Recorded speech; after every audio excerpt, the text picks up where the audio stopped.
Okay, welcome everybody. How many people do we have rolled in? 15 people. This is pretty good if you ask me here.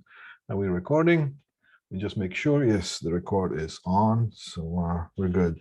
So did anybody try to figure out the problem that we solved it one way, and then I kind of threw a bit of a curveball at you to see if you could figure it out the other way using another formula. Anybody? Did anybody try?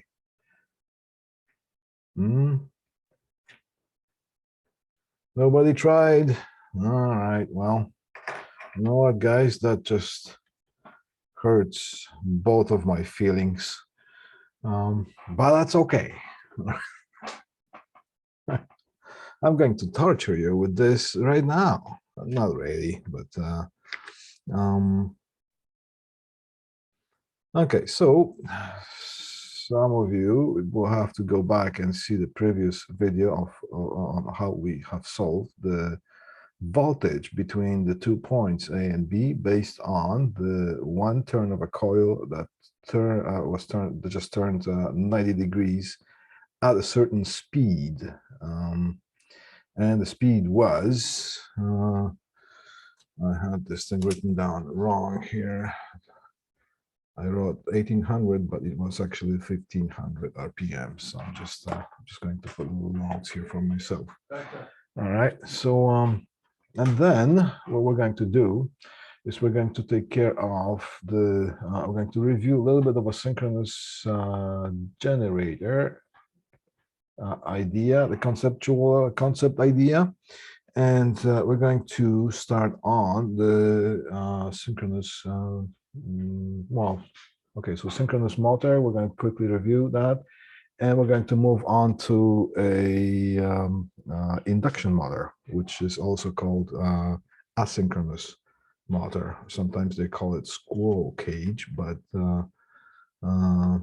yeah, it's actually quite a popular name for that. All right, so first things first, let's take care of something that we did last week, just to get some better understanding. Let me just see if I can just get back into the groove here. So what did we have? You know what? I'm just going to lower down the light a little bit, so we could see the writing on the board better. There's some wiping cloths here. Let's just get it out of the view so it does not distract. All right, you can still see me, and you're going to see the writing on the board as well. Okay, so we had, let's just recall what we had. We had a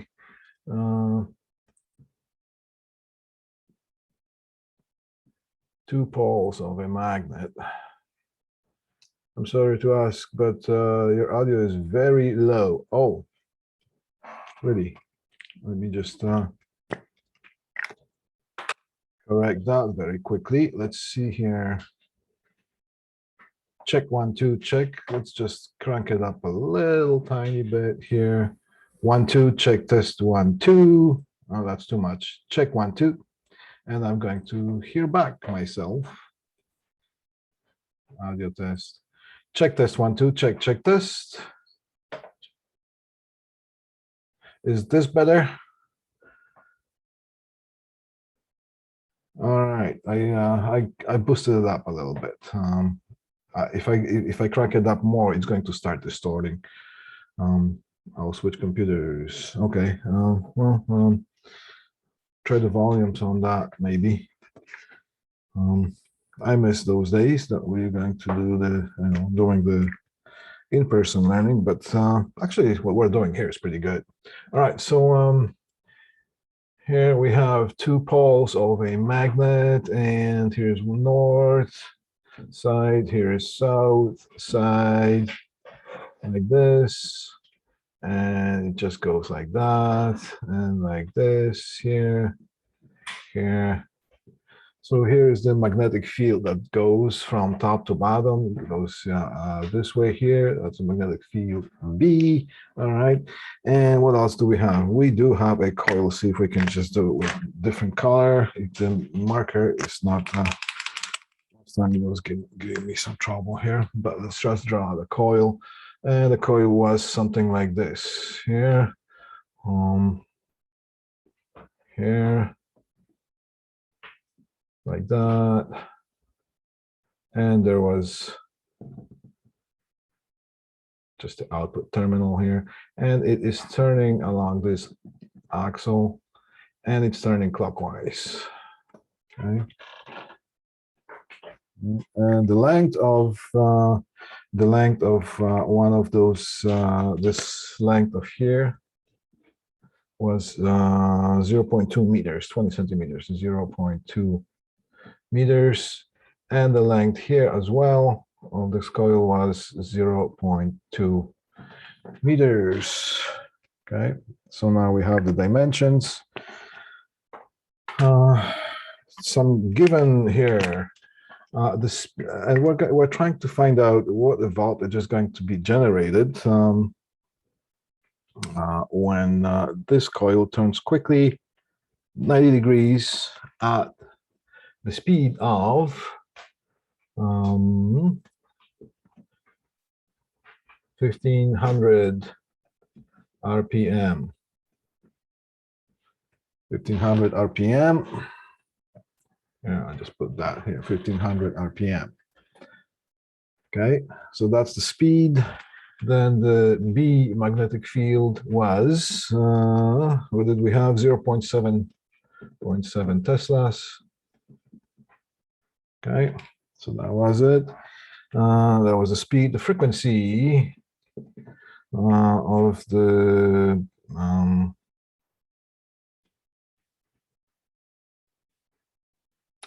frequency.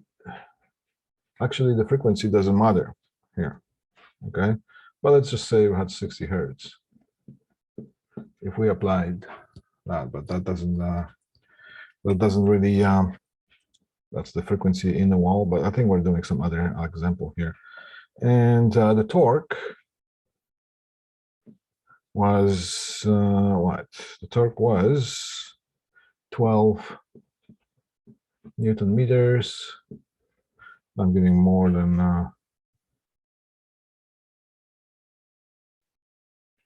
and V line. What the heck? Whatever V line equals 208 volts.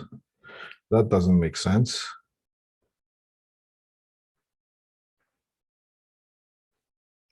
This doesn't matter here. I think I'm getting some given from different problems here, but that's okay. Anyways, we got the length, we got the strength of the magnetic field, and we got the speed of the rotation. That's that this thing is just going to turn this way 90 degrees at the speed of 1500 RPMs. All right, and when we use the formula, using the formula, the EMF equals BLV. We had the E, we established that we had something like 4.396. All right, so the we're trying to find out actually the VAB, and here's point A, and here's point B. Okay. So the VAB actually was minus 4.396, because when you look at the way the current flows, the EMF generated in this coil, we had the current flow this way. All right. So that means if it's EMF, the current flows from negative to positive. So this would be more negative. This would be more positive side of this thing here. And then we calculated the EMF, or the voltage generated in this rod, in this part here. And then we had to add that one because this one turns the other way, but it's on closer to the south side. So if we go here, follow that plus here. So this would be plus, this would be minus. So that's why the voltage, and that's actually correct, because the formula is, let me just quickly get the full formula here.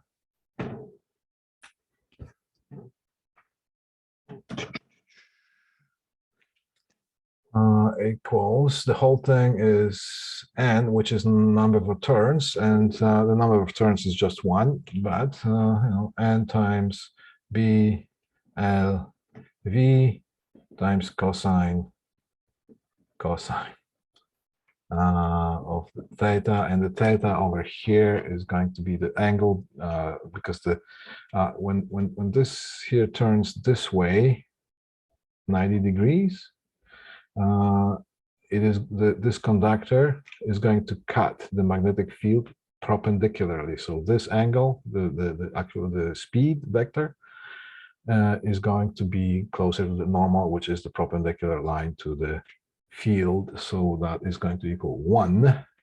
Cosine of 0 is 1 BLV, and that is going to be, the whole thing is going to be negative, because it is creating an opposite force. It's trying to stop that. It's opposing it. So that's why the negative is. So the polarity would be like this, all right? So we have calculated that using this BLV formula here. Okay. It's going to be a long day today. I just don't like this heat. But anyway, so previously we have established, if you go back to watch the other video, we have established that at this point, so we can use the previous calculations. We have established that this speed, when that thing turns, is going to stop just before it stops, an indefinite kind of a fraction of a second. Just before it stops, it's going to travel at the speed of 15. What was it? What did I have here on my thing? It was 15 meters per second. So that's what we have established previously. Okay. Now I asked you to see if you could come up with the same number using this formula. What was the formula? E equals delta flux over delta time. Delta suggests that it's a change, so change in flux, change in time. Right, so that's the formula here, and of course times number of turns and times the angle. But we already know that at this point this is equal to 1 and that is equal to 1, and of course we're going to have that negative because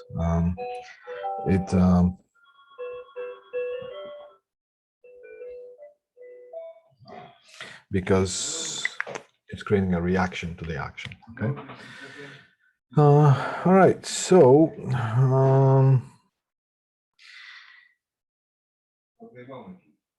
then we need to find out what the change in flux is. And what is flux? Does anybody remember what a flux is as opposed to the magnetic field? Anybody remembers what that is?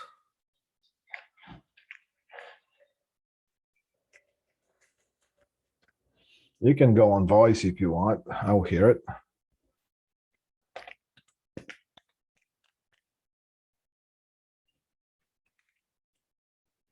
If there's any single person that can tell me the difference between magnetic field and flux. I'm going to give you a few more seconds here. And there's $100,000 reward for anybody who guesses it. No, just kidding. I'm not giving any money. I'm actually taking money for doing this. All right. Nobody knows what the difference is between the magnetic field and the flux. Okay. By my left, if that's okay, sir. Go ahead. Is the magnetic fields just associated with a permanent magnet, and flux is associated with electromagnetic fields that are created based on charges? Close. You're in the right area. That was my best stab. I apologize. Okay, good. Thank you. Thank you for coming up. All right, we gotta understand that. All right. So the magnetic field is the whole environment here. The magnetic field goes between north and south, travels from north to south. There is actually like maybe a horseshoe magnet here, for example, right? Or electromagnet. So that's the whole environment. That's the field, right? And the flux is the area that it's actually affecting whatever we are manipulating within that field. Okay. So the flux is the effective area that affects whatever we have inside. So whatever is cutting the equipment here that we are placing between them inside the magnetic field, whatever acts on our things, whatever it might be, that's the flux. That's the effective area that we're using, that we're concerned with within the whole magnetic field. Okay. I need you to know this because you're going to educate yourself as you go along. And if somebody talks about flux or magnetic field, it's a good idea that that you know what's being mentioned and when. Okay, in reference to what. Okay. All right. So here's the change in flux. So how much flux is being changed over the time? And how quickly? So obviously, if this number is smaller, then the whole thing is going to be bigger, because the quicker you do it, and it makes sense. If you turn this thing slower, you're going to create less voltage. If you turn this thing quicker, you're going to provide more of a jerk, right? So of course, you're going to create more voltage. You're going to create more EMF. Okay? And the difference between voltage drop and EMF is, just as a reminder, I'm not going to ask for anybody to step up. The EMF it's just like when we have that piece of wire affected by the change in magnetic field, by manipulating this thing within the magnetic field. Basically, we're moving it within the magnetic field or within the flux. Then it's just like creating a battery out of this. Right, so that's the electromotive force that we are talking about. And in electromotive force, as if this was a battery, like a temporary battery created, in a battery, the conventional current, not the electron flow, the conventional current flow is from the negative to the positive. And if there was a resistor here, right, resistor R, then of course, if you follow the plus here, that's going to be plus, that's going to be the minus. So that's the voltage drop across the resistor. And in the voltage drop, the current flows from positive to negative. And in the battery that creates the whole motion, of course, because it's a closed loop, the electricity or the current, conventional current, flows from negative to positive. So what do we have here? How do we, now we can find out what the time is based on the dimensions of things.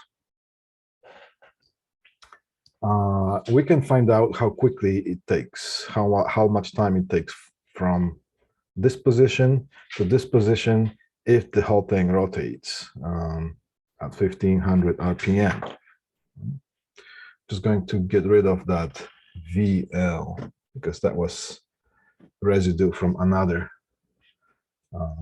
problem that we were doing, or I was trying to do. All right, and the torque also, that is not valid, and then not valid thing because we are not doing any of that. And the frequency we also don't care about. So we care about the magnetic field, strength of the magnetic field. We care about the rotational speed, and we care about the dimensions. So when we have the change in flux, right? When we talk about the change in flux, how much the flux is going to change? Well, the change in flux, how do we calculate that? Change in flux equals to, I always equals to the magnetic strength of the magnetic field times the area that is affected.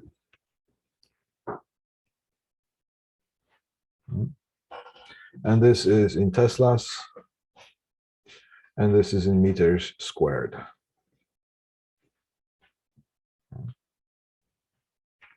Just want to get this out of the way so we could move on to the next part of this of today's class. So, does anybody know how to approach this one using this formula rather than that formula? We should come up with the same thing as the, or close to that number between these 2 points right here, right here. The flux has to do within the area of what is in the field. Oh, Ben has written. You just did that probably, or did you do it before? You must have done it before I said that. Thank you, Ben. All right. All right. So we know the strength of the magnetic field because we know what it is. It's just telling us that it's 0.7 Tesla. We know the speed of this. We know the rotations per minute. What can we do with this? So we can, just to get the concepts out of the way, based on what we have, seeing how quickly it rotates, we can calculate how long it takes from this position to that based on this rotation speed. But what are we talking about area affected? Anybody got any idea when it comes to what area are we talking about? No, okay. Człowiek, który tu przyjeżdża, to ten, ale szczepionki All right. Is it this area here that we're calculating? And then, so this is the area that is affected by the flux. And then we're talking about this here, when we turn it, the area that's being cut through the field, by the field, is going to be 0. So it's going to be from full area to 0 area, right? Because we have something like this floating around here. So this is the whole area affected. And then because the magnetic field goes that way, so it just rains on top of that much area. And when we turn it this way, then it's just no area here. Well, you could, the area of the material within the flux. Yeah. So that's the material within the flux. But the problem with what I was saying here, because I could just, by doing this, I could lead you the wrong alley, the wrong path. Yeah. Because what if those rods are closer together? Is that going to make a difference or further apart? The linear speed is going to change a little bit here, but we might not get the proper results.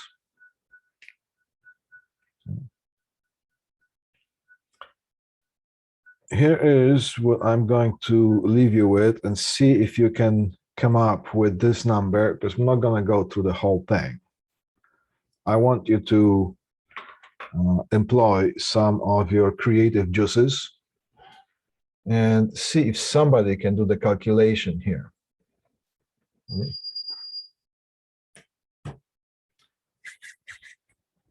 But I will give you a hint. I will leave you with a hint.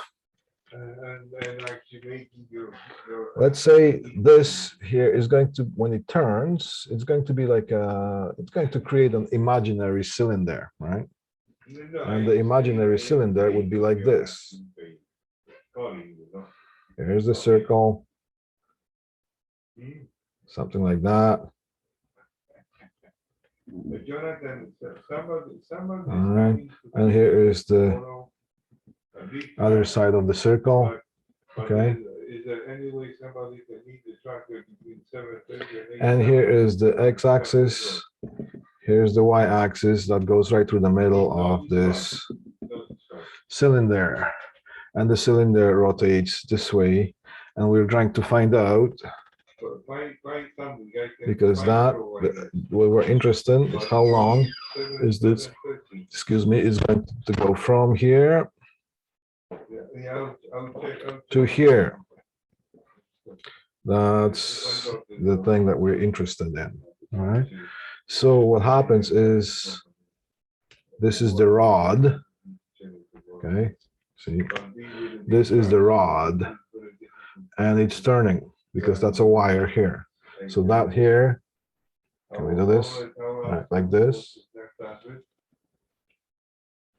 It's like that.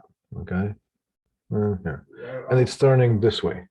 Okay, from 0 degrees to 90 degrees here, or from, yeah, well, from here to here. Okay, it's making a 90-degree turn. So here, look at that. If this was, if we had some sort of invisible ink that draws in the air, this is the area we're concerned. Okay, so the area here and here. Okay, this is right here. All this area here, from here to here, from here to here.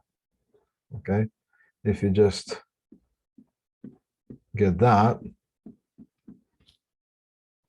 here, okay, that's the area that this thing is going to affect. Okay, so the change in the area is when this thing is not moving. It hasn't grabbed any area. It hasn't marked any area. When it takes whatever the amount of time what it takes to go from here to here, it's going to kind of do invisible paint of the area, just like that. So that's basically, this is the area. So we need to find out what this length is and this length right here. You calculate the area. So first the area is 0.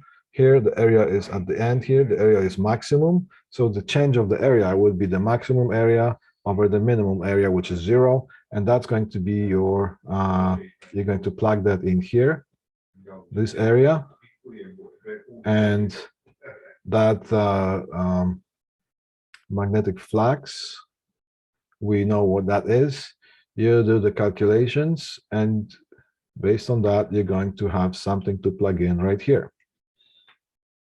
That's going to be the change in flux. So see if you can, now the only thing that you have to calculate is how long, based on the rotations per minute, 1500 rotations per minute. How long is it going to take from here to here? Okay, and that's because I don't want to take too much time of this class here doing this, but I might ask you a question like that on the test of similar nature. So watch the previous video that we had, and then I'm going to post this. You might want to, because sometimes I talk slower because you know, that's the way sometimes you need to talk when we're teaching. So you might want to click on the YouTube thing, play at a double speed and stop and pause and go, and maybe you'll be able to figure out. If not, maybe I should make a separate class that has to do with that. Okay. All right, you just wipe this board here, and we're going to do a short review on the synchronous motor that we did. It's mostly going to be conceptual. So this is the way I teach. I give you the concept of how things work, and then we're going to take separate class, separate time to play with some numbers and some calculations. Okay. Did I lose anybody? Oh, we gained 2 people here, and they're staying. Huh. All right, cool. I'm gonna wait for this thing to dry, and I'm going to, let's just say we can raise the light a little bit so you could see my pretty face. All right. Quick review on this synchronous motor. I'm just going to bring it to a full view here. View.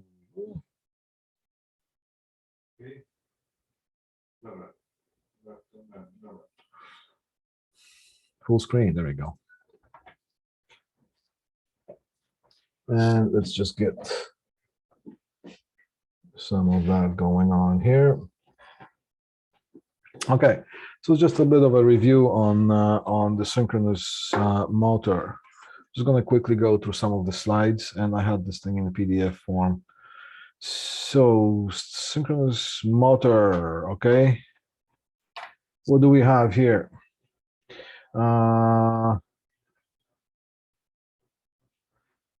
Induction motor mode, rotor squirrel cage. And that's how we're going to start. Remember, that's when you see this here. So one thing that we need to remember is that the synchronous motor is not self-starting. Okay? Remember when we did the lab, some of us have done this lab already, and we had to make sure that we do not press the field switch that provides the field excitation. We do not press that before we start the motor. Why was it? Anybody remembers that?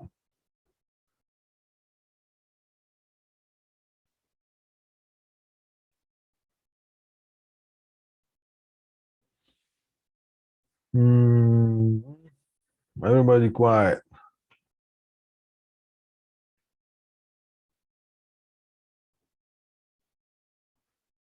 All right. So, you remember, Chris? Why? Okay. So, do you remember why is it that we had to leave that switch off?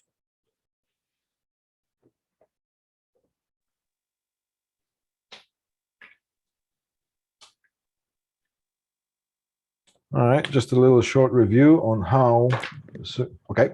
Somebody turn on the voice. Yeah. Wasn't it because like when you turned it on, the current would go like really high, and then it would like settle a bit, and then you would turn on the field. Unless I'm Yeah. remembering it incorrectly. So you're talking the currents per phase, right? Yeah. Yeah. So the phase currents, yes, the phase currents would go really high. Why would they go high? Well, that switch operates the field excitation. So what happens is that we do have a strong magnet. We do have a strong. There's a Canadian way of showing things. Here's a Tim Hortons cap. So let's say this is the rotor of this. If the rotor is magnetized, so it's got a strong north and south pole, and sometimes you get two 4 poles. This is 2 pole, right? Because it's just one rod, right? So if this is magnetized strongly, and remember the stator, what it makes does the stator turn in the synchronous motor, or is it stationary? Somebody, come on, speak up, guys. Let's have some interaction going on here. So I feel like I'm talking to a wall. Actually, I'm talking to a wall. There's a wall in front of me.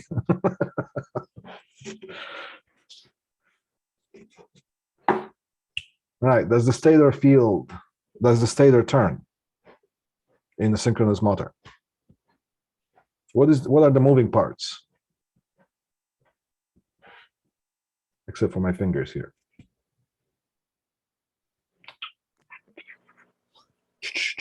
The stator's stationary, isn't it? Yep, the station is stationary. The stator is stationary. And that makes like it's what makes the magnetic field happen. Yeah, because we have three. Well, we have the 3 groups of windings, and they're separated 120 degrees from each other. All right. So here is one group, Here's another group. Here's another group of coils. Remember that? And then you apply the phases to it. So you excite, and that is one AC. There's another AC. There's another AC going in there, but those are separated. This one here, the second. Let's say this is phase 1, 2, and 3. So phase 2 is going a little bit ahead or a little lagging. Anyways, they are separated out of phase 120 degrees. Right, so it's going to look like this here. Right, and then something like that. So then there's going to be the third one. All right, so there are phase 1, then 120 degrees, phase 2, and then 120 degrees, phase 3. Okay, if you draw it exact, with some precision, you would get the 3 waveforms. You can just go back to your lecture notes to see what what the exact picture looks like. So that basically, when they are basically that the whole thing is just kind of moving up and down those currents in a sequential way, that creates a rotating magnetic field. Right, that's probably the third time we're talking about this now. Right. So if this is the rotor here, and if it's magnetized strongly, that also has a very strong magnetic field rotating. It can move a lot sometimes. If this is a strong magnetic field, there's another strong magnetic field. It's going to come close to that, and they're going to meet. They're going to cut each other. They're going to try to make it move. So if this, at this point, if this is north, and that if this is south, then they're going to try to stick to it. It's going to try to make it move. But because this has a mass, it can't just start right away. The magnetic field pretty much has no mass per se. Okay? So it's going to start rotating right away. It doesn't have like a ramp up speed. Okay, it just starts spinning right away, and it's strong. And this thing cannot do that. It can't start spinning right away.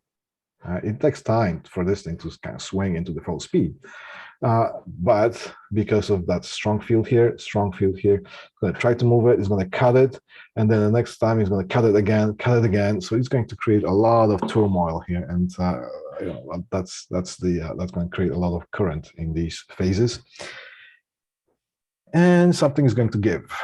Right? Things might get burned out, can get mechanically damaged as well. All right, so that's how the synchronous motor works. Right? All right, where are we going with this?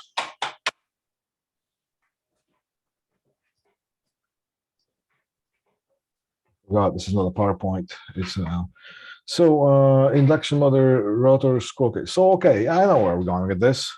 So that's why the induction motor, sorry, scratch that. The synchronous motor is not self-starting. So basically what you have to do is you have to either manually crank it to that speed, and then you can excite the field, make it strong. So basically it starts with that demagnetized. So it's not this whole trying to move it thing doesn't exist. All right. But we still need to bring it up to the speed somehow. And once we bring it to the speed, then we can turn that thing on. We can make a strong magnet, and it's going to lock on to the only thing that's going to happen is just going to go a little bit this way or a little bit that way, but it's going to follow something that's called a synchronous speed. All right, because the speed that the magnetic field rotates is called a synchronous speed. Right? And then that rotor is going to synchronize its speed with that. And so the speed of the rotor is going to be the same as the synchronous speed. And it will never, ever change. Unless you put too much load, it's not going to slow down. It's just going to come to a screeching halt. Okay? And then things are going to get messy and ugly.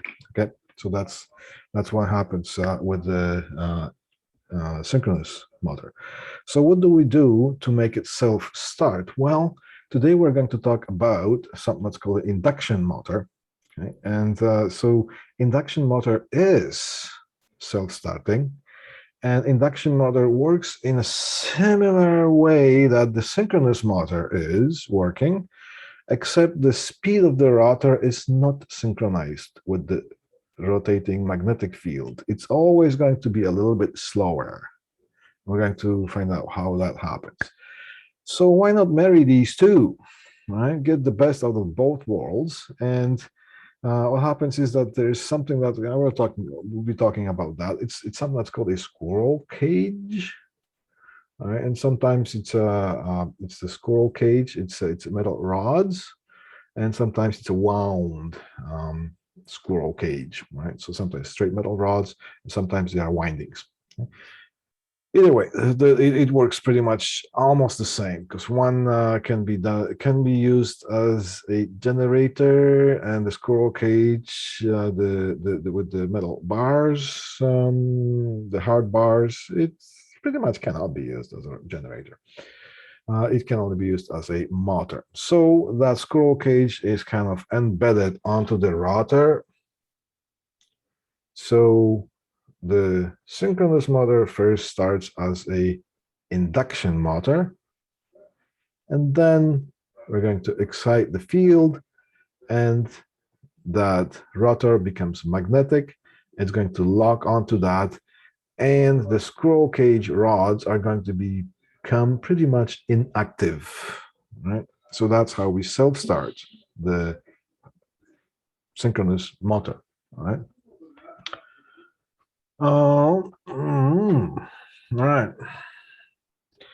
So okay, I'm just gonna move my face right here. That's gonna look cool. All right. Anyways, induction motor. How do we start? Here's the first line: starting a synchronous motor, induction motor mode. So that's what we, it's gonna make more sense to you after we go through the second slideshow here of today. All right. So rotor squirrel cage embedded on top of the rotor, the field excitation coils. And that's how we start. Otherwise, we would not be able to start it unless we manually crank it, and that would be kind of silly. All right. Then power definitions. Remember, we talked about the apparent power with the symbol of S, as in Sam or Sierra. Okay. And then the unit is VA, right? Volt amps. Remember that from power triangle? Right? We'll go over that. And a single phase, the apparent power is equal to current times voltage, or voltage times current here. And if you want to get the thing for the whole system, the apparent power is 3 times the phases here. Anybody has any kind of question about this here? Does anything hit you when we look at this line? So the whole system is going to be 3 times because it's a balanced system. So this is per phase, but we have 3 phases, so we have to add them. So it's 3 times the 1 when we're looking at the phase voltage. But if we're looking at the line voltage or line currents, because this would be the Y configuration, and this would be the delta configuration or the delta perspective of it. So there's a difference between the line voltage and the phase voltage. Phase voltage is the voltage across the coil that is within that branch of one phase. And the line voltage is the voltage between the phases. And if you convert delta to Y, there is that square root 3 that you have to use when the conversion of delta to Y and Y to delta.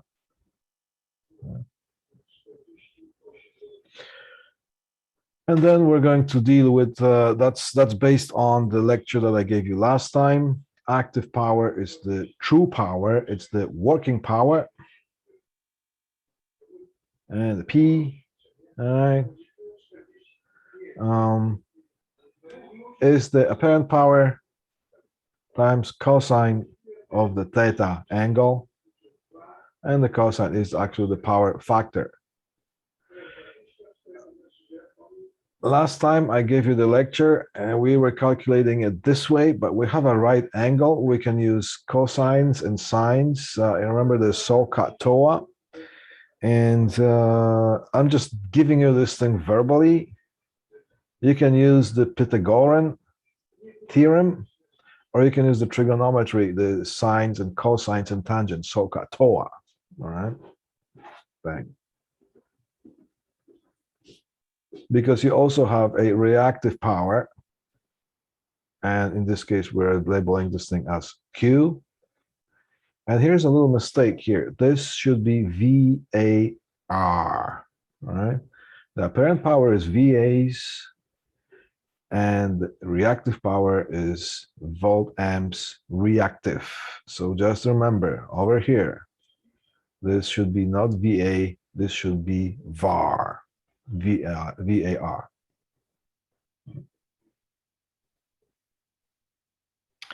Now, as far as power factor, we could have inductive load and we could have a capacitive load. And based on that, our power factor might change a little bit.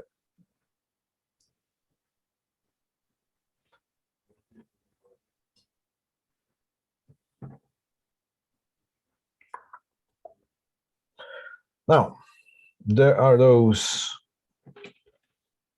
acronyms, Eli the Iceman and all that stuff, you know. It's just like trying to remember all the right-hand rules and all the left-hand rules, and everybody and their brother comes up with a new left-hand rule, and you have to bend your hand out of shape this way, and then, you know, here, I don't know. All right, just gonna try to remember the too many hand rules instead of understanding the concept of things. Okay, so let's just understand some concept when it comes to current and voltage in the capacitive load or in the reactive load. Which year is it that you guys are on here? You have done some of the AC theory already and labs, I assume, or am I wrong? DC and AC theory. Have you done it already?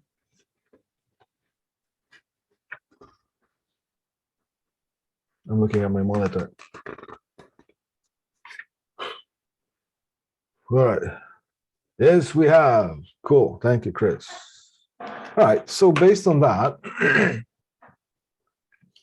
if we have a circuit, something like this, yeah. Let's say we have a battery, a DC battery, plus, minus. Here's a switch. Okay, and here's a bit of a resistor. And here is a capacitor. So here's a resistor R, and there's capacitor C, and this whole thing is in a closed loop. When you have a capacitive load here, what is going to happen as far as the relationship between the voltage and the current when you close the switch? What's going to occur first? Here.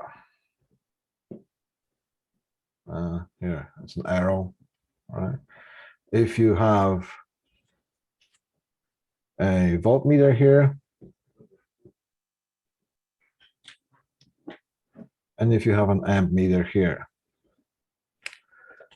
what is going to flow first? We're going to see some movement here first and then here, or are we going to see some movement here first and then here? Voltage first. Somebody says voltage first. Do we have current first? Let's see how many people say voltage and how many people say current, and whoever says whatever the vote of today, we're going to Yeah, I would think voltage 2. Chris says, okay. Well, what is going to happen when we close the switch is that the capacitor, first of all, in a DC circuit, capacitor acts as a closed circuit or a closed switch, or does it act as an open switch? In a DC circuit, does the capacitor pass the DC, or does the capacitor block the DC?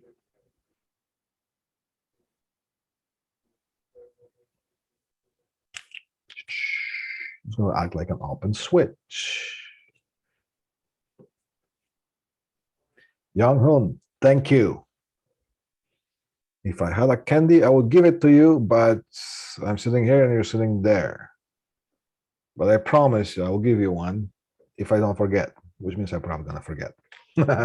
Anyways, you get the bragging rights. All right. Let's analyze what's going to happen. This capacitor is discharged. When we close the switch, there's going to be an immediate rush of current because the capacitor is going to try to charge. All the plus is going to be here, and all the minus is going to be here, the positive charges and negative charges. So the current is going to rush, and as the capacitor keeps charging, because it wants to charge, this wants to be equal to that, yes, and that. All right. Once the capacitor charges, as it charges, the current is going to flow less and less and less and less, and it's going to stop because the capacitor charges. Yeah. So, in the long run, pretty much when the capacitor charges, it acts as an open circuit to the DC. It's going to block the DC. It's going to make the current stop flowing, because once it charges, it's going to no more. Right? So you're going to have in an instant, you're going to have a huge rush of current happening here. So the capacitor is able to charge. It's going to be so much of a rush of a current that this thing is going to act pretty much in the beginning as a short circuit. If this thing acts as a short circuit and the internal resistance of an amp meter is pretty much ideally should be 0, so it's also like a short circuit. So what is going to be the voltage? The voltage is going to be immediate voltage is going to be 0 volts. But the current is going to rush through trying to charge the capacitor.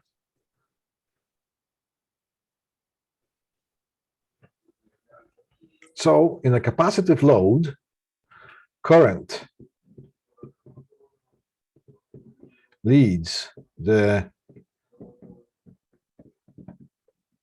voltage, because current is going to flow right away. It's going to act like this whole thing is going to act as a short circuit, this capacitor. If it's a short circuit, then there's a 0 volts. As it charges, the current flows less, and that is going to charge to that voltage over here. So the voltage is going to start building up. So here's a current and there's a voltage. And when you open the switch and you give another resistor here, or if you close, well, forget the other resistor. If you open the switch and just short that, the current is going to flow again. So just because the capacitor is going to discharge through this resistor. So again, you're going to have short, immediate rush of current, and then you're going to have the voltage follow, right? So in a capacitive load, current goes first.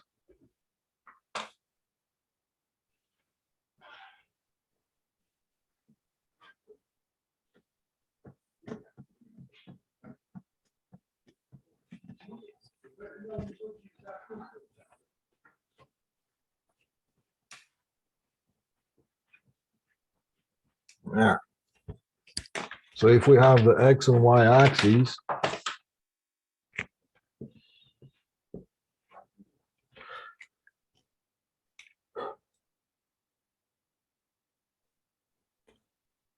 I'm having a heck of a day myself, right?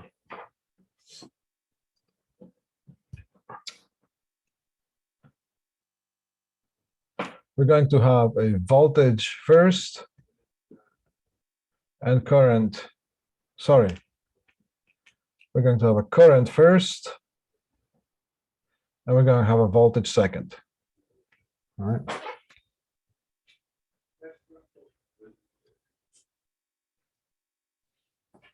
There's I, there's voltage. Current, voltage. VA. All right.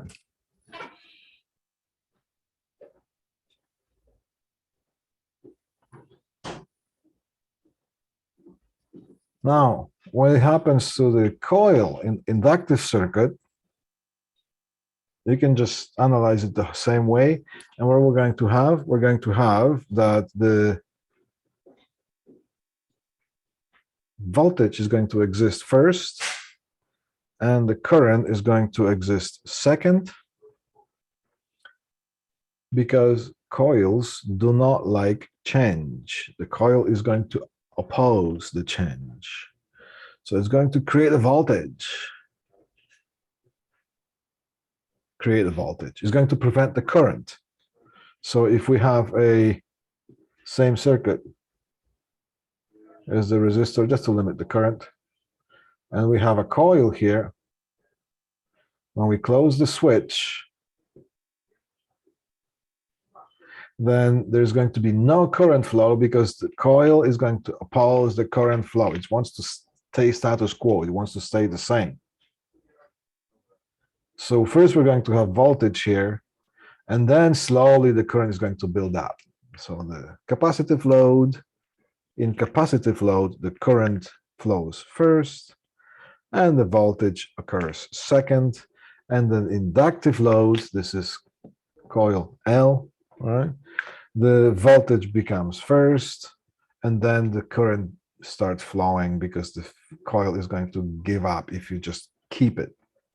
Keep the pressure on the coil. Coil is going to say, okay, I'll let you flow the current, but we're going to stay the same now, right? And then if you change that, say, okay, I'll let you change the, so we just keep pulling the coil here, right? All right. So we have established that.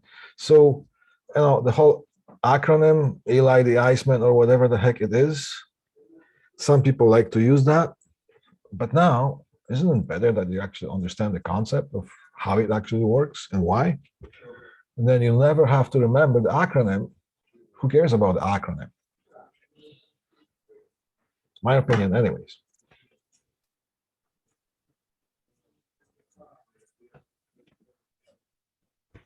All right.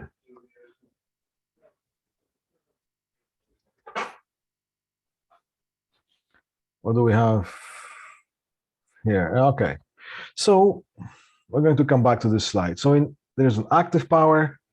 So, okay, so there's apparent power, and the apparent power is the power that is this power here, all right? Voltage, here's current, or the other way is this one here. Right? That's the apparent power. That's the most power that we need. We're going to have the other. We're going to have other better looking pictures.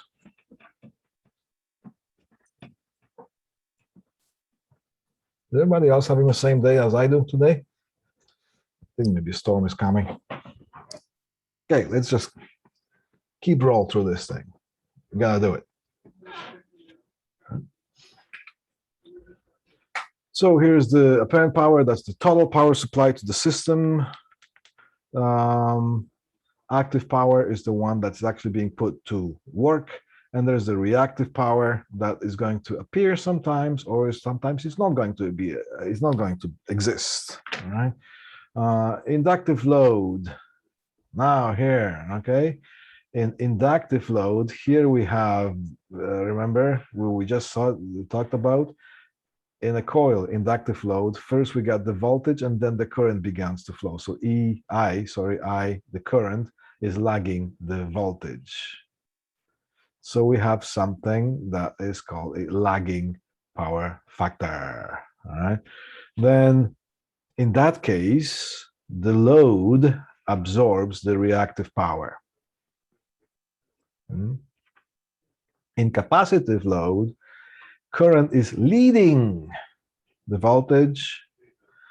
So the load is actually delivering reactive power to the source in capacitive. Right. If you can imagine,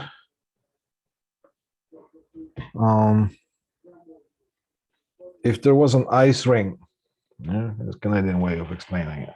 All right. If the ice ring was leveled and you had a cart on it with some metal sleds, all right? And if it's leveled and you have between the cart and you, there is a little bit of a kind of a 2x4, right? And on that 2x4, there is a glass of water, full glass of water. So you're standing and you are touching that 2x4 and that glass of water stays there. If you push that, whatever you apply the energy, it's being put to work, the glass of water still stays. Now let's imagine that the ice ring is on a slant, okay? Then that load is going to try to give you some power because you're going to have a reactive power. It's going to push on you, but you're going to still try to push it. And let's say that glass of water is going to tip and it's going to spill on you. So you're going to get hit with the reactive power. Now let's say you're going to have the slant the other way. You're going to be pushing that cart. Here's that glass of water. That reactive power is going to spill on the load, not on you. It's kind of an example that I could come up with today. Maybe tomorrow is going to be a different example. So you can try to imagine it this way or that way or another way. So the power triangle, we're going to take a look at that. So for the Petergorn Theorem, that's what we talked about last time, okay? So what we need to know, in inductive load, if the load is inductive, then you got a lagging power factor and the load absorbs the reactive power. If you have a capacitive load, we have a leading power factor and the load delivers the reactive power back to you. You're pushing it against the hill. You are trying to pull that towards you when you have something going down the hill. Right? Now, in our scenario, what we're talking about, when we're talking about the reactive power, how does that manifest itself? It's pretty much a wasted power, right? So usually, pretty much all the time, most of the time, it's going to manifest itself as a heat. Right. So if you go one way, the load is going to heat up, have a tendencies to heat up. If you go the other way, the power supply is going to have tendencies to heat up. Okay, that's where the power goes this way or that way. Look at that, read it, stare at it, contemplate on it. It's going to hit you. It's going to stay in you. All right, power factor. All right, synchronous motor can work in 3 conditions. Unity power factor, like a pure resistor, just it's going to the load is going to be purely resistive. Leading power factor and lagging power factor is going to be the load is going to act like capacitive load or inductive load. Okay.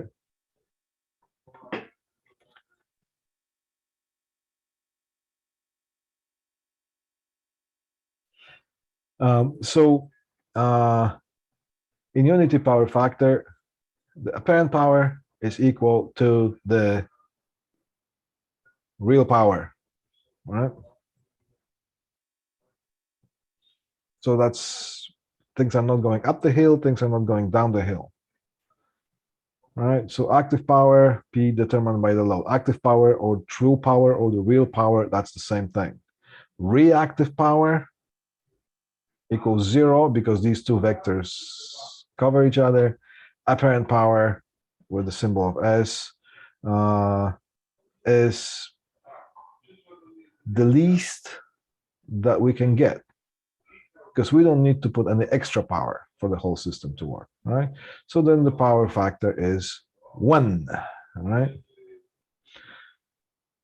And the line current, which is the current that we measured in the phases, that's when we were trying to, remember, we're trying to find the sweet spot by controlling the current on the field excitation coils going through the field. That's basically, we're trying to find the minimum, and based on that we were able to determine the true power. And based on that, when we overexcited the field or underexcited the field, we were building the current.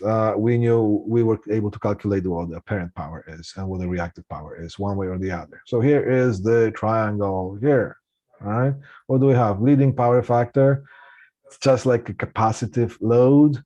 Active power determined by the load. Okay, reactive power delivers to, is motor delivers right to source. Apparent power, using the Petergorn Theorem from the last lesson, you can use that right angle here. So here is the true power. Here is the apparent power, and here's the reactive power. So that will be the leading power factor. Okay, then the lagging power factor, see that reactive power goes the other way. So that's just like the inductive load. The vector goes that way here.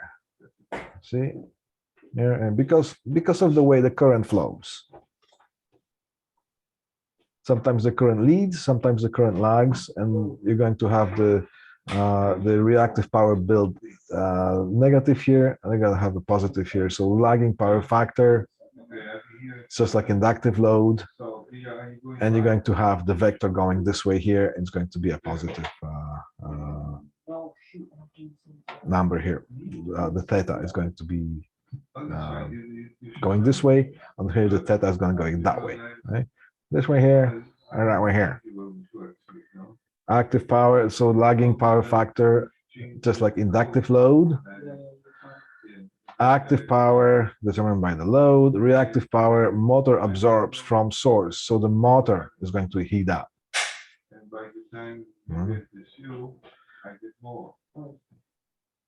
All right. What do they say that here? Motor absorbs the power. Motor delivers power. So over here, the load is going to heat up, and over here, the power supply, which is the generator, is going to heat up. Yeah. Look at it, stare at it, get it into your blood. All right, now, how to change the working conditions? Well, we were changing the working conditions by changing the field excitation current, right? IX. And here's a V curve. I'm going on the next. Oh no, I don't have that here. I can just zoom into that. So the V curve, here's the apparent power versus excitation current, IX. Conditions, well, we have same mechanical load or active power, true power.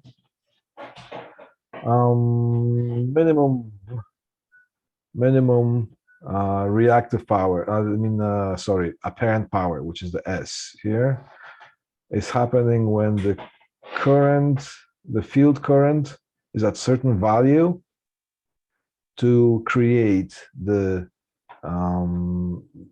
condition that there is no reactive power. All right. So in this case, the apparent power equals the true power. All right.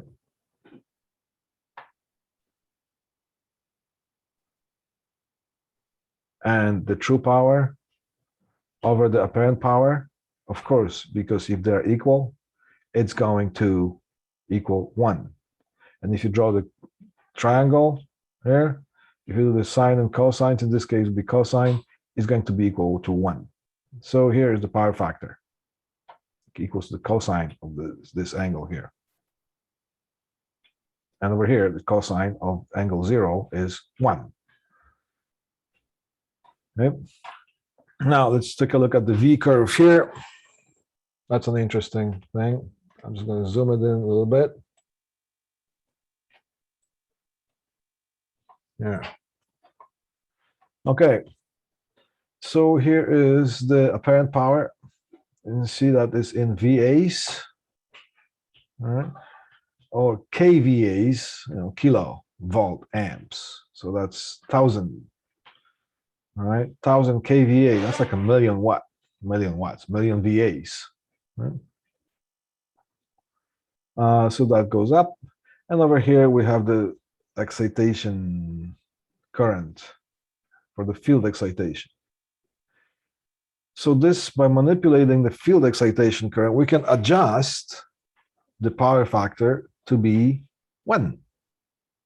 If the load changes a certain way, you can manipulate the excitation current to accomplish the unity power factor, which means that whatever you're putting in, you're getting out of there. There's no extra heat building up anywhere. Okay? And there are two V curves here. This one here is for a full load. And this one here is for no load, this one here. And at some point, when you have that field current, at some point, you're going to have the least amount of apparent power needed to supply the whole system. And this is at no load. Now, over here, things are shifting a little bit under the full load conditions. You might want to adjust that little bit in order to get the minimum. Of course, at the full loads, the line currents are going, well, the 3 line currents are going to be bigger than no load current, but still you can find the sweet spot so you can get the, even though it's bigger, but you can adjust the field current so it's the least amount of it as you can get. Now, when we were doing the lab, I think half of us have done the lab already. When we were manipulating the, because I told you, whatever you do on those during the second part of the lab, keep the power factor as unity. Right? And did you guys notice that? Did you have to manipulate that a lot, or you almost didn't have to touch it as you were changing the load? So you had a full load, and then you were switching the resistors off and off and off until you get no load. Did you have to adjust much, or did you have to adjust not much when it comes to the field current? Does anybody remember?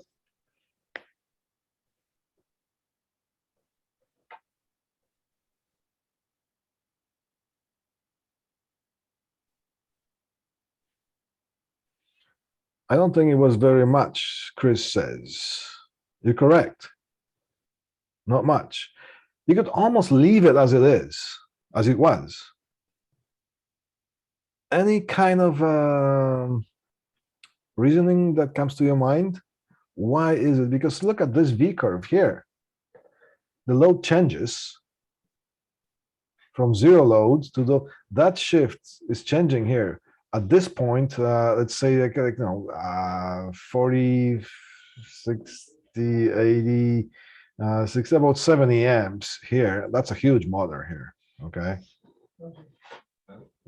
Or the generator. So that, but if you load it fully, then you have to raise it up a little bit. Okay? So why is it that we have to manipulate, we have to change it here, but we didn't have to change it when we did our lab? See if somebody can come up with any idea quickly.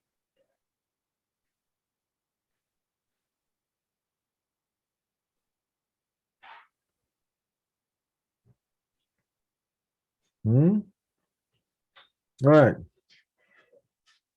I'm not gonna torture your brains today because my brain works at half RPMs today. I gotta admit. I'm sure I blame the weather. That's okay. When we were doing the load bank in our lab room, the one on wheels, were we manipulating coils or inductors or capacitors or resistors as a load, or combination thereof?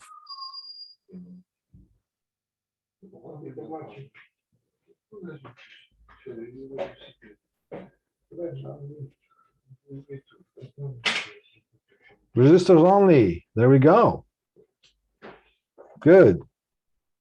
There are 3 people responding. Yeah, so that's why, because it was pretty much purely resistive load. That's why the unity power factor did not change. We did not have to operate. But if we had capacitive or inductive load, then we would have to manipulate the excitation field. Yeah.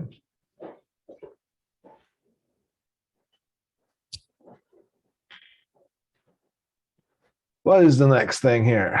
Power flow of a synchronous motor.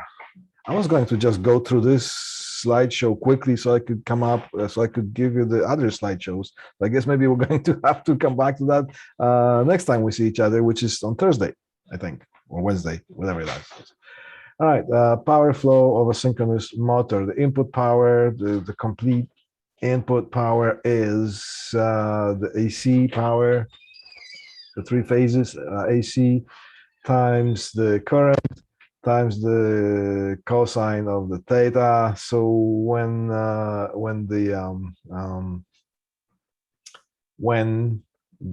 we have the apparent power at the minimum, then the cosine is equal 0. Sorry, 1. Then we can just get the then pretty much comes to the E times I. All right. So that's what we have to supply. What else do we have to supply? Some people already did the calculations. We have to supply the excitation, and that has to be added to whatever the AC is. And then we're going to get some sort of mechanical power out of that. And the mechanical power is always going to be less than all the power supplied. And if we have all of them in watts, this is going to be less watts than this here. We're always getting less than we supply, right? Such as life, right? And then whatever the difference is going to be considered losses. Losses on friction, losses on windage, losses on heat generated by the whole machine, okay? So the output power, mechanical power, here's the formula that we have. Difference between the total input power and the power that we're getting out of it, that is considered losses. Yeah, of course, it's going to be positive number because this is always going to be bigger. This is always going to be smaller. So we're going to have like a real number here. And then the efficiency of the whole system is the Greek letter mu. That's what the mu looks like. It's like a kind of a oversized n, but it's not n, it's called mu. It's the Greek letter mu, equals to the mechanical power. You're going to get a fraction. Mechanical power over the input power, and if you divide these two, you're going to get a fraction. Okay. And if you multiply it by 100, you're going to have that efficiency in percentage. All right, we're not going to do the example here. And here's the summary. The example we're going to do it next time we see each other. So synchronous motor can work in 3 conditions. Okay, as a summary: unity power factor with a pure resistive load. So that's when the apparent power is minimum. Okay, and the reactive power is at 0. Okay, so then the cosine of theta, which if you look at the triangle here, this cosine of this theta, whichever is going to be, because we're having this condition here, so that the theta is 0 degrees. Of course, the cosine theta is the power factor, because if you look at the SOHCAHTOA, if you go the cosine of that, it's going to equal cosine of, what do we have here? I'm getting,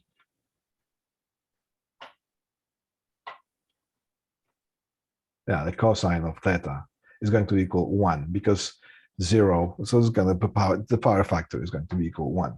And if you divide one into the other, you're going to get also 1. So the apparent power is the real power over the apparent power. It's also going to give you 1 because they're equal to each other. And the theta is equal to 0. So cosine of 0 is 1. Right? So that's good. So the power factor is equal 1. That's why we call the unity power factor. Okay? Leading, so that's one condition, unity power factor. And then we have a leading power factor. The load acts like a capacitive load. So we have overexcited field. We are delivering the reactive power. And lagging power factor, the load acts like inductive load. The field is underexcited. If you want to bring it to unity power factor, you're going to give more juice or more current through the excitation field. Because if that's the case, then the machine that is creating the electricity absorbs the reactive power. So the generator is going to heat up. And over here, the load is going to heat up. The residential loads are going to be mostly inductive, because everything pretty much has a transformer that it goes through, okay, to reduce the voltage. And transformer is a coil.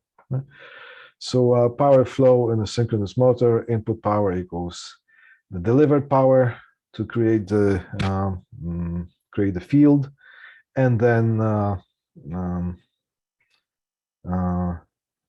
we have to add the excitation field, okay, power. The output power, here's the formula. The mechanical power, you might want to start jogging down the formulas here. So the mechanical power, PM, equals torque times the N is like the speed over 955. What's that 955? There's a reason why somebody came up with that, but just have to remember the number.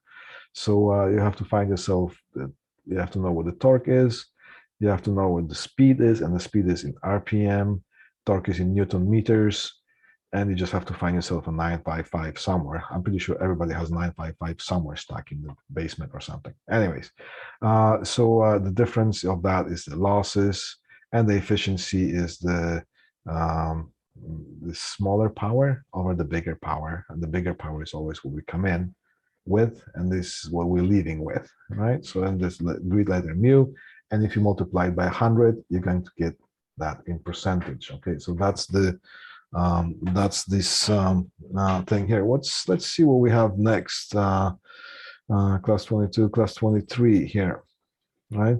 Now, induction motor. Let's start with the introductions, okay? And then we're going to stop wherever we stop, okay? So induction motors. Let me just get this view here. Full view, full screen mode. Okay, that's going to be a little bit better. So here's the introduction to the induction motor as opposed to the synchronous motor that we just did. All right, induction motor, also called as asynchronous motor, which is when you have that letter A here, that means it's not synchronous. You cover the A here, it becomes synchronous. Things are synchronized. What is synchronized? The speed of the rotor with the speed of the revolving magnetic field around the stator. Then you uncover the A, you just add the A, and it becomes asynchronous. So things are not synchronized anymore. What is that are not synchronized? Well, the speed of the revolving field, which was going to be called, it's called synchronous speed. The synchronous speed is the speed that the magnetic field revolves around the stator based on the power delivered in a sinusoidal way. And they are separated 120 degrees each. And what I mean by they, the phases, phase 1, phase 2, phase 3, they are equally separated by 120 degrees. All right, so that creates the revolving magnetic field. That's called synchronous speed. So the rotor is not going to turn with the synchronous speed. It's always going to turn a little bit slower. And if you increase the load, the rotor is going to, it might turn even slower. And if you release the load, it's going to come up to its full speed, but the rotor's full speed in the induction machine will never reach the synchronous speed. And we will take care of it, why, in a second here. So, because it's a motor, so the power conversion goes from electrical to mechanical, so that's not a big deal here. Asynchronous rotor speed and the stator field speed are not the same. They're going to be close, but they will never, ever, ever be the same. If you manage to do that, you probably get a Nobel Prize. But you know what? You won't, because that's not going to be an asynchronous motor anyways. So it's induction motor or asynchronous motor. They're the same thing, right? What do we have for the input? Well, we have the three-phase electricity, same as for the synchronous motor. And the purpose of supplying the three-phase electricity to the coils that are separated by 120 degrees is to create the revolving magnetic field. So it's the same as the synchronous machine. So the stator pretty much serves the same purpose. Right? And the output, we have the mechanical power, which depends on the speed and the torque. Right? Applications. Well, basically what it says here, there are a lot of induction motors in the world. A lot of induction motors. The most frequently used motors in the industry, and it says about 75% of electrically and in electricity and industry is used by induction motors. Right. So okay. So 75% of the motors that are used. If you see a motor, it's probably going to be induction motor. Okay. In the industry. That's what it says. And you gotta believe it because that's what the letter says. Anyways, what is this? It's a production line. Do we see motors? Yes. What type? Of course, it's going to be induction motor because we're talking about, but it's a conveyor belt here. Conveyor belts, here's the induction motor, and it's powering up the conveyor belt in a production line. So here's the proof, okay? Are we hitting 75% yet? Well, who knows? But, okay. What is this? Steel and iron mill. Do we see motors? Yes. What type? What else? Induction motors. Why is induction motor widely used? There's a steel mill. And those motors are somewhere here. 1, 2, 3, 4, 5 motors here. Look at that. All right. Why is the induction motor widely used? Because it is simple, it is rugged, it is low priced, and it is easy to maintain. All right. What else is here? Is this true? Let's look at its construction. All right. Now, induction motor construction. We'll talk about so the parts of this motor here. Here's the frame. All right, not a big deal. Here's the stator winding. Here's the rotor that goes inside the stator. Of course, we have some bearings going on, and we have to kind of taper it off from both sides. And this here is a cooling fan because it does generate heat as it works. It's a good idea to cool it off. Right? So that's the basic construction, principal components of induction motor. Here is the squirrel cage. All right. That's the one who takes the cake in the induction motor industry here. Rotors, there are two types. It would be a squirrel cage, and it will be wound rotor. This is the type of a squirrel cage because it looks like a squirrel cage. Don't you have a squirrel at home? And where do you keep it? In that kind of a cage, all right? So you just keep that on the axle here, and you let the squirrel in, and it starts running, and it's going to start to, just like a hamster wheel, all right? Okay. So there are two types. This is a squirrel cage. They're like this. And what do we have? We have metal or ferric iron rods. Yeah. And that is this part right here, except it has other things to hold it in place and hold it together and whatnot. But this here, that's a squirrel cage right here. And its basic construction is like this, if you strip it down to its basic components. So there are those rods. You see when we're talking about that problem that we were solving? Trying to calculate the EMF that's being generated in a metal rod as it spins and it cuts through the magnetic field. Calculate it one way with the BLV, calculate the other way with the delta change in flux and over the changing time. Well, that's what's happening over here, okay? And those are shorted. This is metal, and this is metal. Ferric kind of iron-like things.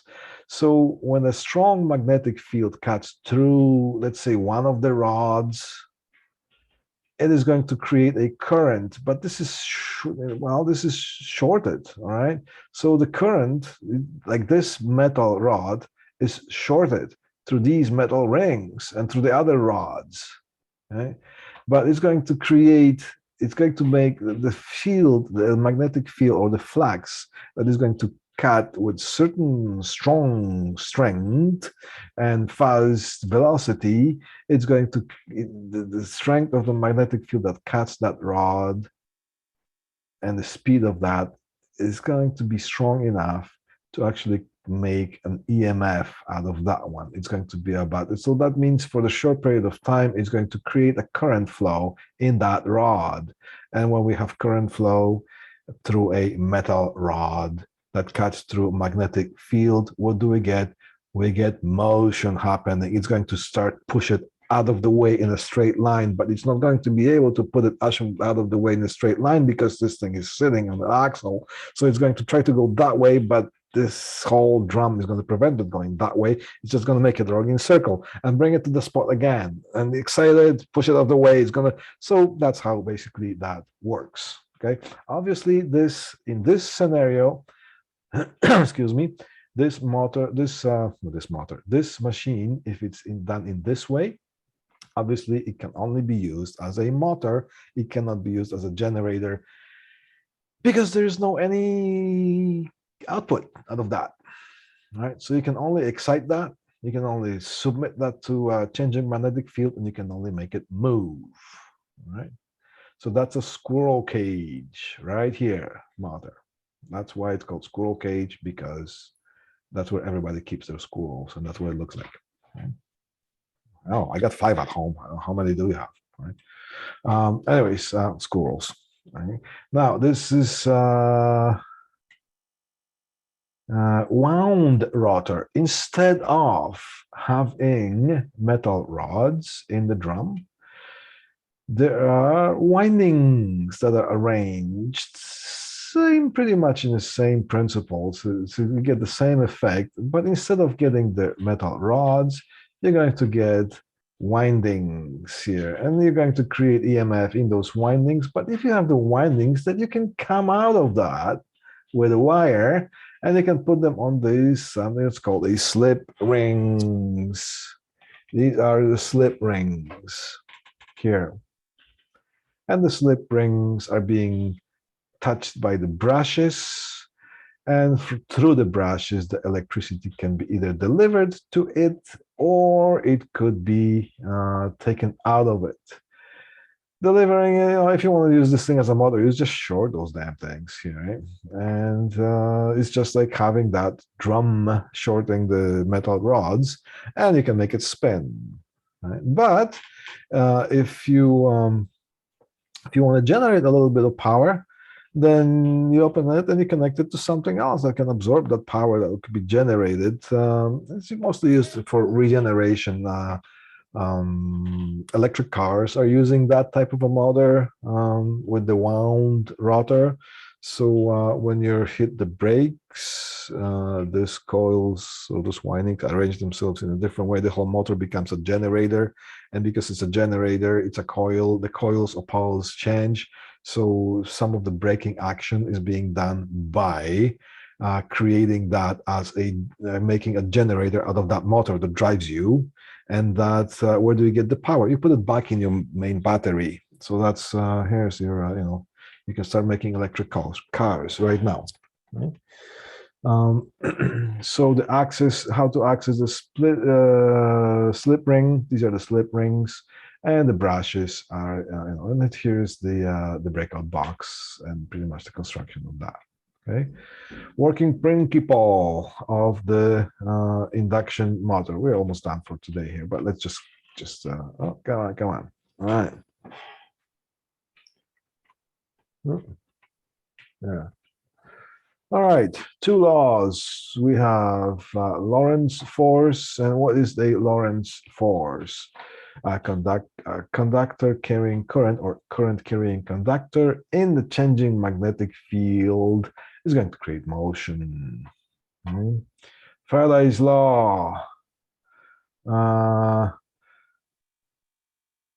a generator, so for the motor, we apply the Lorentz law, and for the generator, we apply the Faraday's law. Induced voltage, conductor moving in magnetic field. So of course, in the motor, we are going to introduce the electricity, make a current flow in order to get a mechanical, to make a turn. So we're converting the electrical power into mechanical power.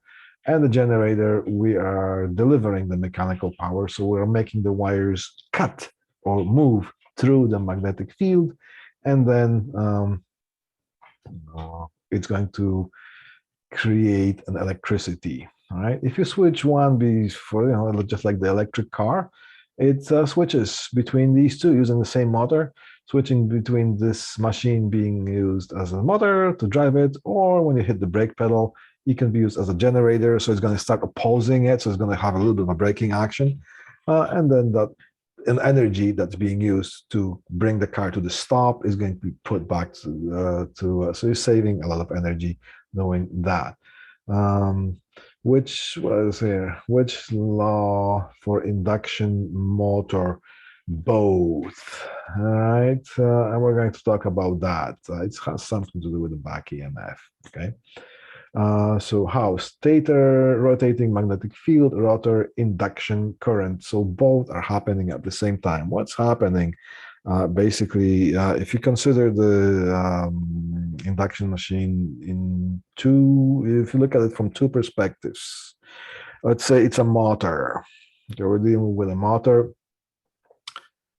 So you are delivering electricity to create current flow in the rotor, and because the current flows in the rotor parts, is it the metal rods or the windings, same kind of an idea.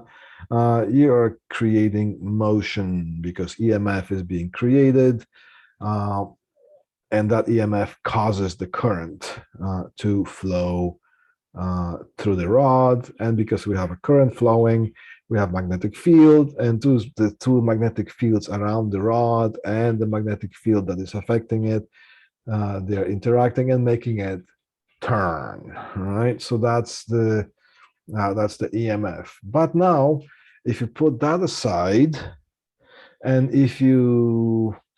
because already when that happens, you're making this thing turn.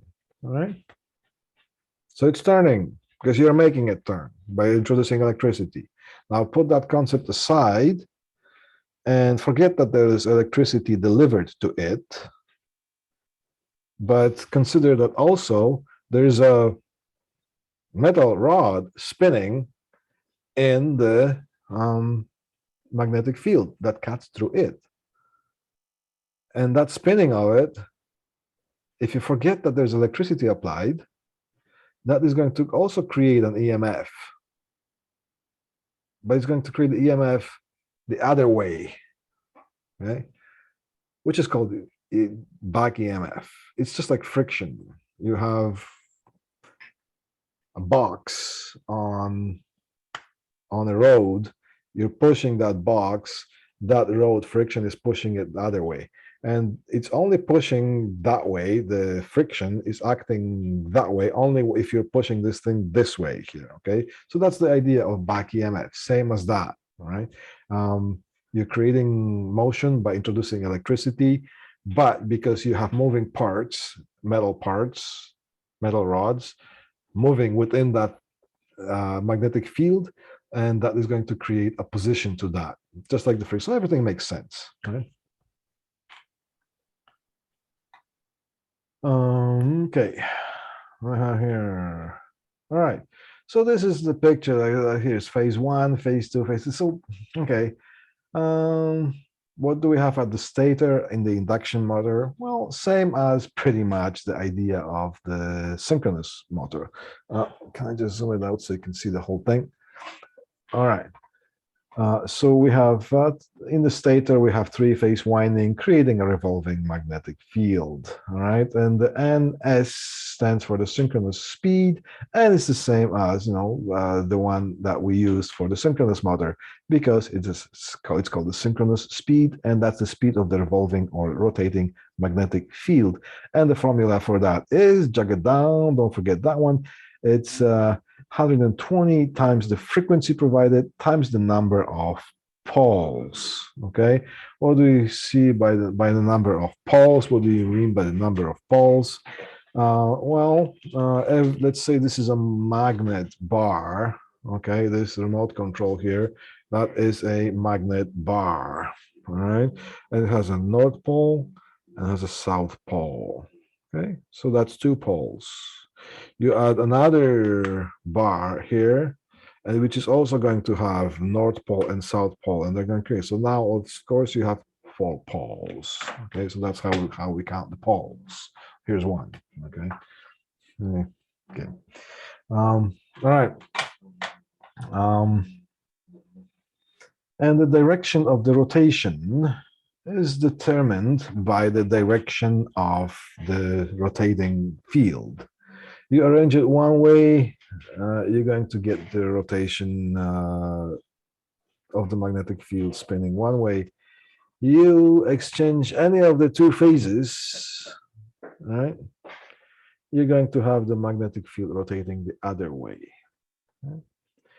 Now, there's a part in our lab that you're going to ask to power up the induction, the synchronous motor, and make it spin one way. And you're going to turn that motor off. And you're going to be asked to power down the power supply and switch any of the 3 phases, and 2 out of the 3. You can switch anyone with anyone. So you can switch 1 and 2, or you can switch 2 and 3. You can switch 1 and 3, right? And then start the motor again. It is going to make it spin the other way. Please wait for the motor to stop turning before you press that start button here. Okay? Think about that. Okay? We only have so many torque meters in our school here, right? And they are not cheap to repair. All right, so I didn't say that, did I? All right. All right, let's keep going with this here. Here's a scroll cage, rotating magnetic field, rotor, scroll cage or wound rotor, short circuit conductors. Here are the short circuit conductors right here.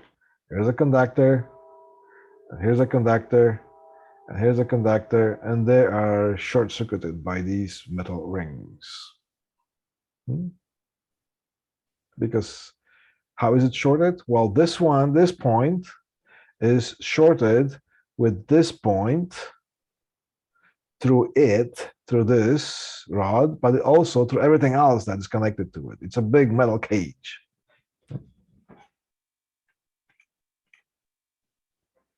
All right. So rotor or scroll cage, short circuit conductors, conductor moving in the magnetic field, induced voltage, or should I say here, EMF, all right?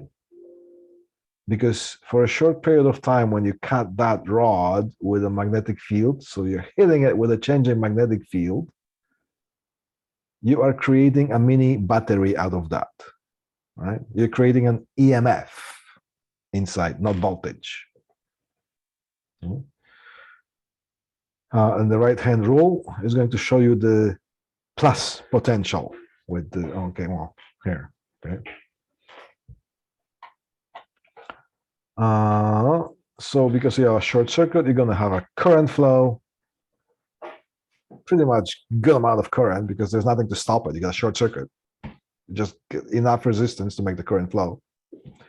And because you have a high current, of course, you're going to have the high torque. Okay? So conductor carrying current in the magnetic field, Lorentz law, left-hand rule, rotor rotates following the stator field, right?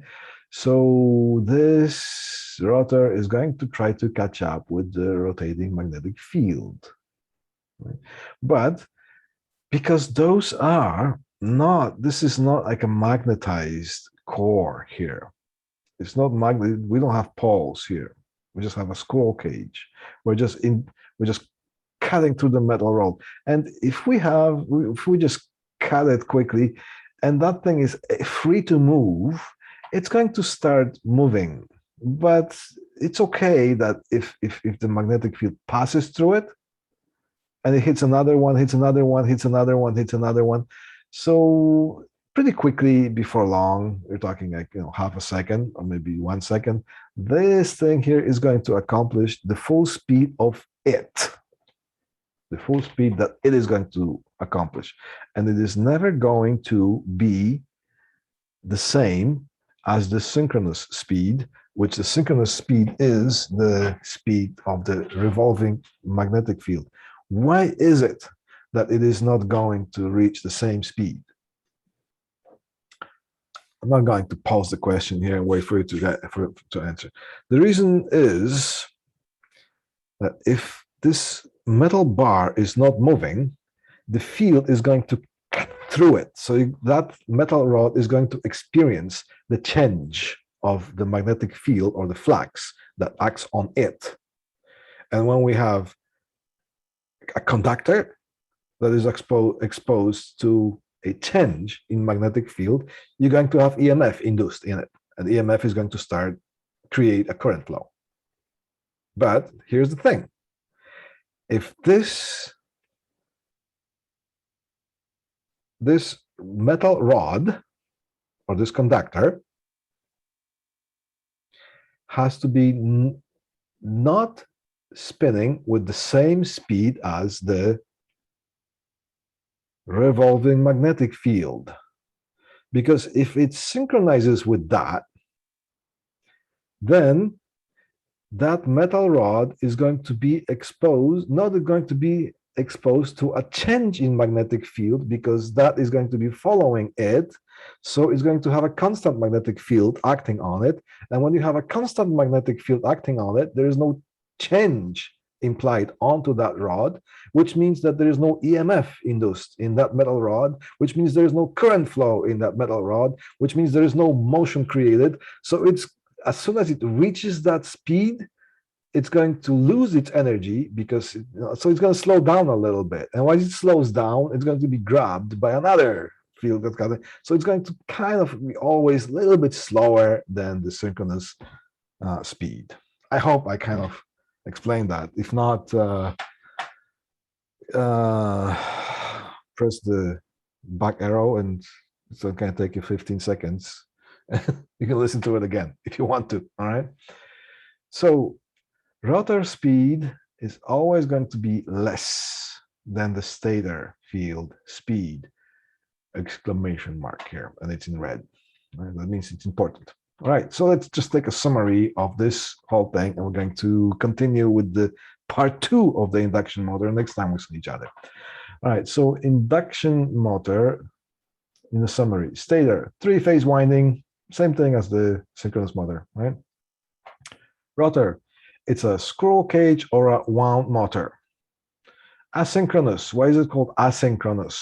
It's because the speed of the rotor and the stator field or the revolving magnetic field that's around the stator are not the same speed. They're not synchronized. So it's asynchronous as opposed to synchronous. Okay. So they are not the same, but close. Yeah. As soon as it reaches the same speed, it's going to excite again. So now think about that, right? When this rotor is at a standstill and is being hit with the revolving magnetic field, the energy transfer is going to be huge because this thing is not moving. It's a standstill. As soon as it starts moving, it's going to come up to almost the same, closer to the speed, well, anything closer to that speed. If it starts moving even a little bit, it's going to be closer from standing still to the speed that the magnetic field rotates. So that means when it turns faster, then the difference between this speed and the difference between this speed is going to be less, which means there's going to be less drastic change implied on that rotor. And if it feels faster, it's going to be less and less and less change applied to it. So just think about it. The starting current is going to be huge because that thing is acting on the other thing, right? I mean, the magnetic field, rotating magnetic field is acting on the not moving part, and it wants to bring it to a moving state. So the current is going to be huge. And as that rotor rotates, there's going to be less and less in change of speed. So that thing is just going to be kind of harassed, just going to be kept up in the speed. And which is kind of, it does make sense. Let's say you have a pushing shopping cart and you want to bring it to the moving position and you want to bring it as fast as you can. So of course, in the beginning, you're going to apply maximum power to push that cart. But once you bring it to the speed that you're going to maintain that speed, you just have to keep maintaining that speed. So you're not going to apply so much muscles in your body to keep pushing that cart. Okay. Working principle of the induction motor. Stator revolving field, synchronous speed is the formula here, and that's synchronous speed. It's a term for the speed of the rotating magnetic field. Right? Change in rotation direction. You can switch any 2 phases. All right. Rotor, induced voltage, causes current, causes torque, makes it rotate, and that gives it a speed. And that's it for today. Look at that. We got 5 minutes to spare, so just don't go too nuts with that 5 minutes. Don't spend it in one place. All right, so next time we're going to continue with the induction motor. I hope you get something out of this. I hope you learned something, and I will see you when I see you next time, which is going to be some of you guys, I'm going to see you in the lab, and some of you guys, I'm going to see you, I think it's Thursday. Okay. Can you please upload? Oh, yeah. Yes, I'm going to upload the posted lecture notes. Thank you for reminding me, and I will see you next time. Thank you very much. It was a good class. Bye.